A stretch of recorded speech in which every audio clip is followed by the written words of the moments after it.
풍선인데요. 위성 사진을 보니까 최근에 이 좌초된 넘어진 북한의 신형 구축함 주변에 하얀색 대형 풍선들이 떠 있는 듯한 모습이 포착이 됐습니다. 자, 이 풍선 정체가 뭘까요? 자, 미국의 해군 분석센터 관계자에 따르면 영화 업, 애니메이션 영화 업에서 영감을 받은 게 아닐까? 풍선으로 구축함을 떠올리게 해서 인양 시도하는 것을 추정한다라는 분석을 내놨습니다. 구축함 상공에 떠 있는 수많은 풍선을 주목하라 라는 얘기가 지금 나오고 있습니다. 자, 이 위성 사진을 보면요, 5,000톤급 쓰러진 구축함 주변에 수십 개의 풍선이 떠 있는 듯한 사진이 포착됐습니다. 저게 수면에 그림자가 비치는 걸로 봐서 풍선 같은 이 대형 풍선들이 공중에 지금 부상해 있는, 떠 있는 걸로 분석이 우리 군에서도 되고 있습니다.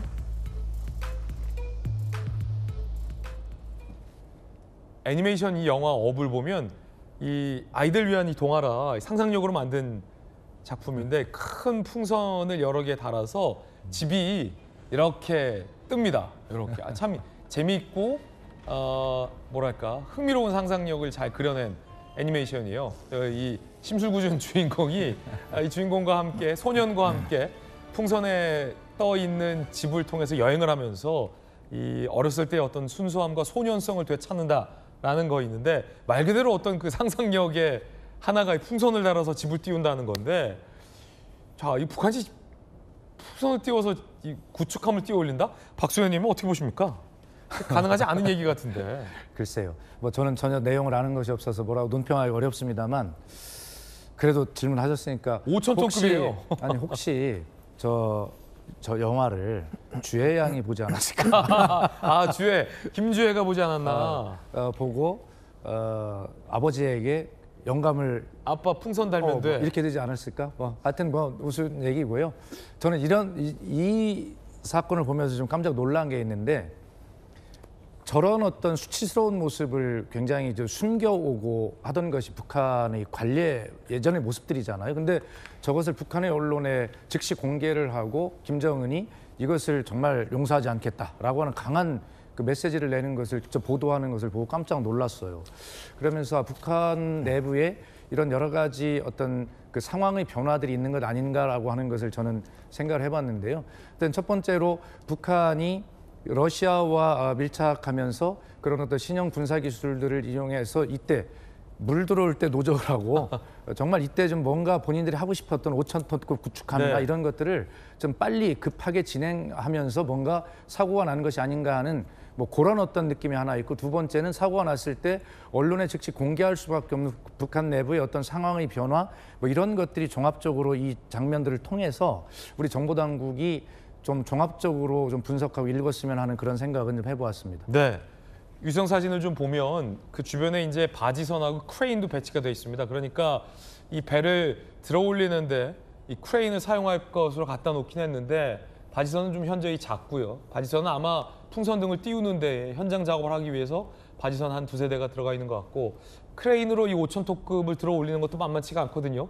수평을 맞춰야 되고 안 그러면 더 큰 사고로 이어질 수 있기 때문에 대형 풍선들을 도대체 왜 띄워놨을까? 정강진 대변인 어떻게 보세요? 근데 우리가 웃을 일은 아니에요. 저희 이 영화에서 영감을 받았다. 이거는 쉽게 그냥 아마 보도 과정에서 설명을 하기 위해서 예를 든 거고요. 실제로 수중에 침몰한 물체들을 인양하는 데 있어서 풍선을 이용해서 많이 인양을 합니다. 지금 제가 인터넷에 검색해 보니까요, 중국 알리바바에도 침몰한 거 뭐 이렇게 수중 물건 인양하는 데 사용하는 풍선이라고 해서 비싼 가격에 팔리고 있습니다. 그거는 이제 좀 작은 것들이나 근데 사실 아니면 이렇게 부양을 할 때 네. 수면과 물체 사이에 넣어서 띄어오르게 하는 건 있는데 공중에서 끌어당기는 건 좀 못 봤던 것 같아요. 근데 사실 이 공중에 부양한 그 풍선은 아닙니다. 지금 물에 떠 있는 거예요. 물에 떠 있기 때문에 이 안에 이렇게 뭐라 그래야 될까요?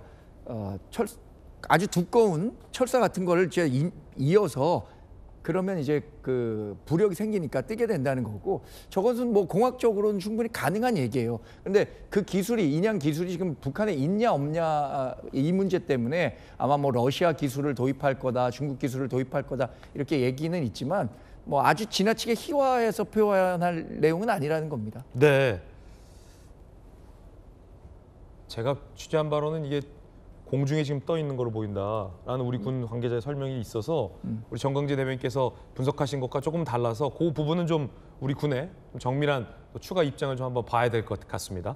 그러니까 흔히 정 대변인께서 언급하셨던 것처럼 뭔가를 부양할 때는 수면과 이 부양해야 하는 어떤 피부양체 사이에 이 에어 포켓을 만들어서 부력으로 띄우는 기술이 있는데 지금 저게 북한이 저걸 하는 건지 아니면 우리 군 관계자에서 제가 취재한 내용은 위성 사진 산호는 좀 흐릿하긴 하지만 수면에 어떤 풍선의 그림자가 비치는 걸로 봐서는 공중에 지금 떠 있는 것 같다.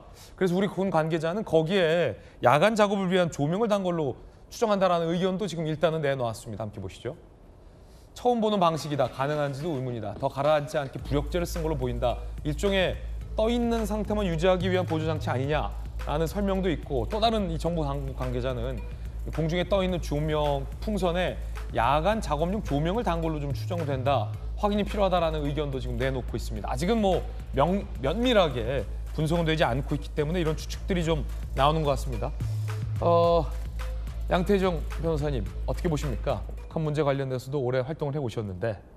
그러니까 사실 저게 이제 김정은 체제 들어와서 이제 이렇게 보여주기식 약간 전시적 군사 이제 저런 이제 행정이라든가 저런 거에 좀 이제 안타까운 모습을 단면을 보여준 거 생각을 합니다. 사실 지금 어쨌든 좀 무너진 그 이제 북한과의 관계도 복원을 하고 빨리 이제 저 이제 한반도가 비핵화 아니면 이제 최소한 뭐 이제 그 전쟁 위험이 없는 이제 평화 프로세스로 나가야 되는데 이제 사실 저런 식의 계속 보여주기식 전시가 저게 사실 북한 군에도 좋지 않을 뿐더러 이제 뭐 북한과의 관계에 있어서도 좀 이제 악영향을 미치지 않을까라는 우려가 있고요. 그러니까 저런 면에 있어서는 이제 저런 뭐 이제 뭐 문제가 있다 이제 조롱하는 것도 조금 문제가 있다고 생각을 하고요. 그러니까 말씀하신 것처럼 이제 면밀히 분석을 해서 과연 저기 북한군의 현재 기술이 어느 정도인지 우리가 어떻게 대비를 해야 되는지 철저한 안보 태세가 필요하다고 생각을 합니다. 네, 조금 더 면밀한 분석은 현재 필요해 보이는 상황이다라는 말씀 드리겠습니다. 뜨거운 소식 함께하고 있습니다. 두 번째 소식 만나보시죠. 자, 이 주유건을 꽂고 달리는 차량이 대전에서 지금 포착이 됐는데 그 해당 영상도 저희가 지금 입수가 됐습니다. 함께 보시죠. 도로를 질주하는 회색 차량, 그런데 뭔가 이상하죠? 꼬리가 달렸습니다. 노란색 꼬리입니다. 자세히 보니 그 꼬리는 주유소에서 기름을 넣는 데 쓰이는 주유건입니다. 오토바이 운전자가 경적을 울리며 손짓까지 합니다. 경적 소리의 회색 차량은 갓길에 차량을 멈추세우고 자 그제서야 주섬주섬 주유건을 뽑아듭니다. 아 이게 꼽혀 있었네 라는 반응입니다. 자 오토바이 운전자가 또 인터뷰가 됐어요. 스카프인 줄 알았다는 겁니다. 들어보시죠.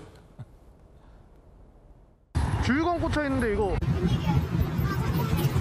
저 멀리서 차가 보이는데 뭐가 바닥에 끌리면서 앞으로 가고 있는 거예요, 차가. 멀리서 봤을 때는 문에 뭐가 껴서 옷 같은 뭐 스카프가 날리는 거겠구나 싶어서 이제 가까이 가봤는데 너무 황당하게 주유건이 꽂혀 있는 거예요. 이게 떨어지면 다른 차한테 2차 피해가 될 수도 있다고 생각을 해서 바로 이제 클락션 울리고 운전자분한테 알려서 바로 멈추라고 계속 지시를 했죠. 웬일이야 하는 운전자의 반응도 굉장히 좀 뭐랄까 의아스러운데 중국에서 이 비슷한 사례가 있었습니다. 자 이렇게 주유건을 꽂고 가다가 아유 이 주유기까지 무너지는 그런 사고가 있었습니다. 2023년에 있었는데 그러면서 결국 이제 화재로도 이어졌거든요. 이게 만약에 이 배상 책임도 좀 문제가 있을 것 같고 주유소 이 관련자들이 소화기를 갖고 와서 아주 황급하게 이 큰 사고로도 이어져 화재로 번질 수 있기 때문에 끄긴 했습니다만 이게 해당 운전자가 자 정혁진 변호사님, 네네.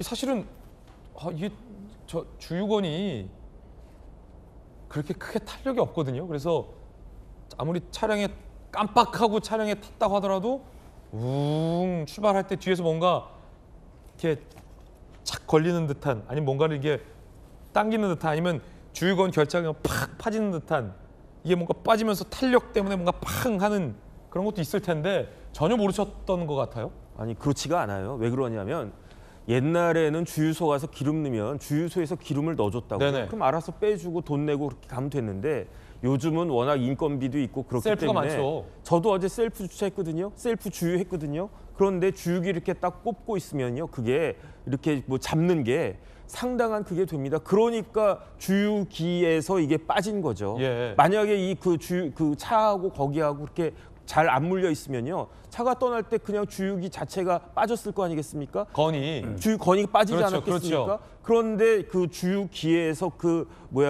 호스 같은 게 달려 나올 정도라고 하면은 사실은 그 주유건하고 그 자동차하고 굉장히 잘 물려 있었다는 그런 이야기인 거고요.